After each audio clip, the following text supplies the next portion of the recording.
Hello class 9.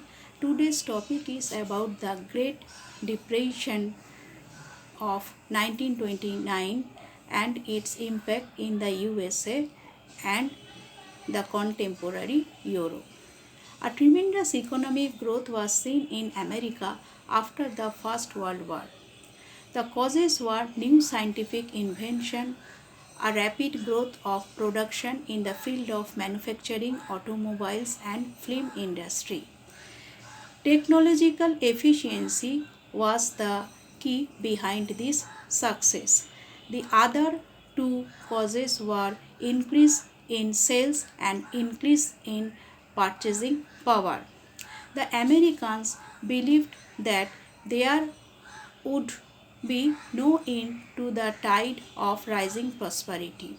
But soon the American had been facing an economic stress in 1929. For example, food prices were collapsing, the farmers were borrowing money for their survival, no export and import of the USA goods was possible, the goods were stockpiling for the want of market.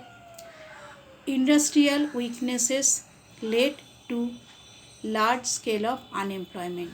In the very beginning, those signs of weaknesses in the economy were ignored. But on 24th October, American share market crashed. As it was Thursday, the incident is still remembered as the Black Thursday, and the crash is also known as Wall Street crash. As a result of this Wall Street crash, the American economy crashed. Industry, trade, and commerce suffered a lot due to this crash. Banks and companies that had invested in shares suffered most. The farmers could not repay their mortgage installment due to fall in price. So the bank took over their farm and sold it for whatever it could. The impact of the Great Depression was huge on the European countries. The USA were supporting financially to those countries. They faced a tremendous economic problem due to lack of financial support from America. Of course, political repercussion of the Great Depression was greater.